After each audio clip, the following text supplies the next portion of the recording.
Il existe, à mon sens, deux façons de mourir. Pour moi, il existe deux morts. Ok? La première, que tout le monde connaît d'ailleurs, c'est la fin d'une vie. Ok? Lorsque vous viviez pendant un certain temps, pendant un certain moment, à un certain âge et que vous décédez, qu'on vous enterre, ça c'est la mort. Ok? Ça c'est ce que la plupart des gens connaissent. Mais je suis de ces personnes qui pensent que il y a une autre façon de mourir aussi où on peut très bien être vivant, on peut respirer, être un humain que les gens observent en mouvement, mais être mort. Et cette deuxième mort, très peu de personnes connaissent et très peu de personnes s'intéressent un peu à ça. Mais les gens sont coincés dans leur vie. En eux, il y a quelque chose qui leur dit que bah, c'est comme tu ne vis pas, c'est comme ça ne va pas. Mais en fait, ils n'arrivent pas à capter la chose. Est-ce que vous voyez? Peut-être dans cette vidéo, je vais essayer de développer un peu, peut-être vous allez comprendre. Pour moi, toute la vie que vous pouvez avoir, ou bien tout ce que vous pouvez vivre avant un éveil spirituel, pour moi, c'est comme si vous n'étiez pas encore vivant. Est-ce que vous comprenez? C'est-à-dire, je crois qu'on a deux vies. On a vraiment deux vies.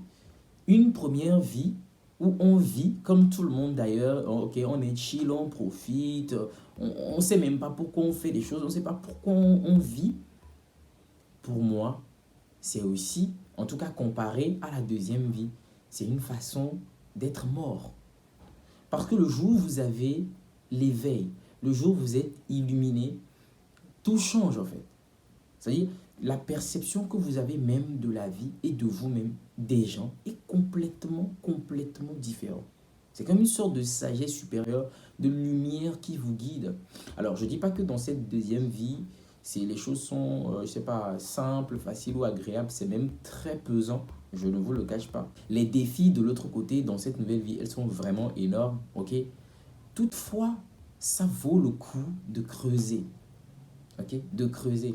Énormément de personnes dans leur vie sont à la quête de leur but, leur mission de vie, ce qu'ils sont venus chercher ici. À un moment, les gens en ont un peu marre d'une vie toute tracée, ok? École, stage, boulot, famille, c'est-à-dire charge et tout. En fait, ils ont juste l'impression d'être téléguidés, de vivre dans un système ou dans une vie où tout ce qu'ils sont en train de faire a été rédigé ou programmé par quelqu'un. Et ce n'est pas faux. On sent un certain poids, ok, un certain stress. On sent que la vie qu'on a, c'est pas une vie qu'on a choisie, c'est pas notre vie. On est limité, on n'a pas cette liberté-là. On n'arrive pas à faire vivre son âme, on n'arrive pas à se déployer comme il faut. Et en nous, le message nous est renvoyé. Il y a une partie de nous qui nous dit, non, tu n'es pas à la bonne place. Non, tu n'es pas à ta place. Non, tu ne fais pas encore les choses qui peuvent t'épanouir. Ça, c'est encore mieux. C'est pour les personnes qui arrivent déjà à se poser la question. Parce qu'il y a des personnes qui, dans leur vie précédente, ou bien dans cette première vie, ne se posent pas la question. Parce que tellement, c'est-à-dire, il n'y a pas de conscience. Il n'y a pas de conscience. Donc, tout ce que ces personnes font, c'est dans une certaine inconscience, dans une certaine ignorance. Ok? Donc, elles n'ont même pas conscience qu'elles sont en train de passer à côté de leur vie. Mais lorsque tu as la grâce ou bien tu as ce privilège d'être illuminé, de vivre l'éveil spirituel, pour les personnes qui l'ont expérimenté, elles comprennent que tout change. Tout change. Tu n'es pas, en fait, tu n'es plus dans le combat des gens, dans le combat matériel, dans le combat des possessions, dans le combat de la domination, dans le combat d'amasser le plus. Non, non, parce que tu sais que il y a plus que ça. Parce que tu sais que l'esclavage ou bien la prison, c'est de se laisser être possédé par ces choses. Et donc, plus que toi, tu es dans une quête de liberté, de flow, plus que toi, tu as été éclairé, eh bien, tu as une certaine hauteur d'esprit. Et tu as une appréhension différente de la façon dont les gens vivent. Parfois, je me pose des questions. Je me dis, pourquoi les gens courent tous les jours? Pourquoi les gens font les choses? Est-ce qu'ils savent pourquoi ils font les choses? Nous sommes sur la Terre pour une expérience qui sera très courte. Je ne sais pas pourquoi on va s'auto-infliger des souffrances. Ok? Je ne sais pas, de façon consciente comme de façon inconsciente. Je pense qu'il faut qu'on s'éveille pour qu'on puisse je sais pas, ne serait-ce que profiter réellement de la vie. Et quand je le dis toujours, quand je dis profiter de la vie, ce n'est pas être dans les extrêmes. Parce que parfois, quand tu es dans le schéma des personnes qui sont dans leur première vie, ces personnes pensent que profiter de la vie, c'est être dans l'intensité, c'est être dans les extrêmes. C'est tout ce qui est sensation forte et tout. Pas du tout. Pas du tout. Profiter de la vie pour quelqu'un qui a reçu son éveil peut être juste le fait de comprendre que je n'ai pas besoin d'être esclave de l'argent, par exemple. Cette personne, elle sait qu'elle est dans un monde où elle a besoin d'avoir de l'argent pour s'acheter, pour s'offrir des choses, mais l'argent ne tient pas cette personne-là. Ok? C'est pas à cause de l'argent qu'elle sera prête ou prête à faire des choses qui vont la rendre méconnaissable. Non, ce n'est pas pour de l'argent qu'elle va faire ça. L'argent ne sera plus un problème pour cette personne-là. Elle comprend certes qu'on a besoin d'argent, mais elle ne se laisse pas emprisonner par l'argent. C'est pas à l'argent de lui dire comment tu dois vivre, comment tu dois fonctionner, ce que tu dois faire pour me gagner. Non, cette personne, elle comprend. Elle priorise sa liberté. Elle priorise comment je vais dire ça? Cette clarté d'esprit, cette tranquillité, cette quiétude dans son esprit, dans son cœur. Elle ne veut pas de tourment. Ça peut être aussi ça, profiter de la vie.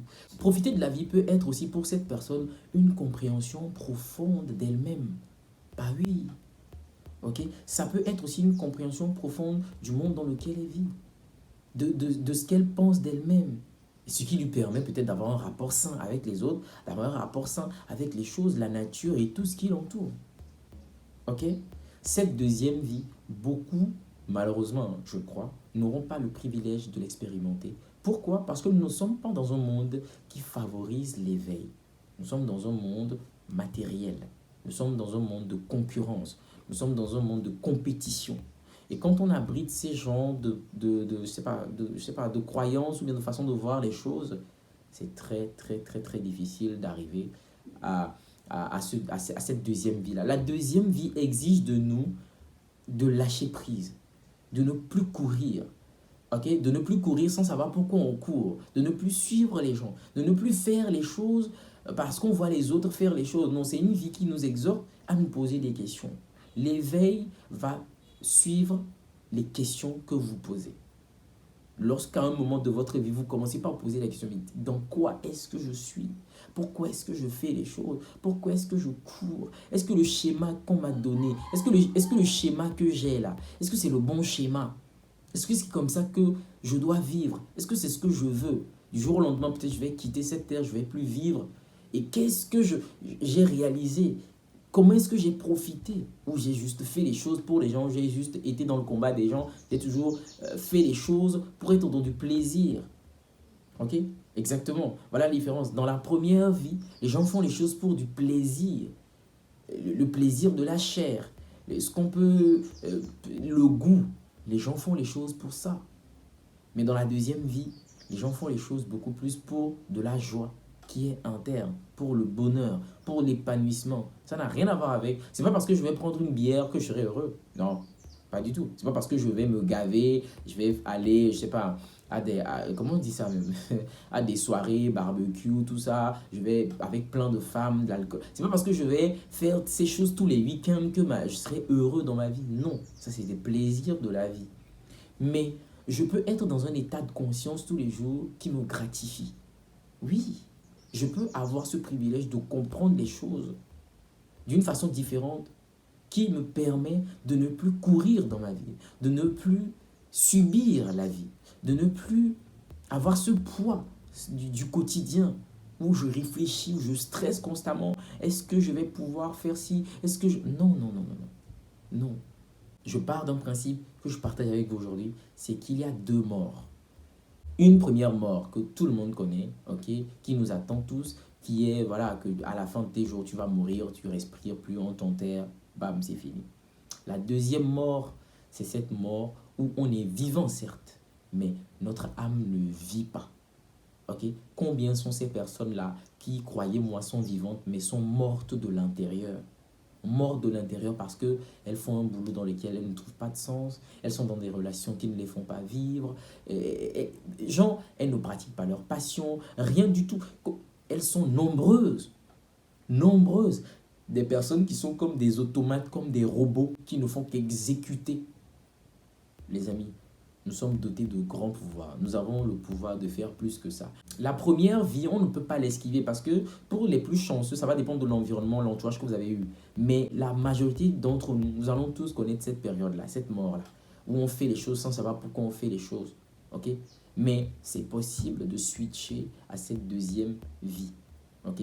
Qui est l'éveil, qui est la conscience. La conscience, c'est tout, les amis. La conscience que vous avez de vous-même et des choses qui se passent autour de vous, c'est le bonheur. C'est le bonheur. Parce que vous savez pourquoi vous faites les choses. Vous connaissez vos combats. Vous vous embrouillez pas, les amis. Ok? Je m'arrête là. J'espère que cette vidéo comme ça a éveillé quelque chose en vous, vous a fait comprendre quelque chose, ça vous a inspiré, ça vous a nourri. Si c'est le cas, ça me fait vraiment plaisir. Je vous dis à la prochaine avec une toute nouvelle vidéo.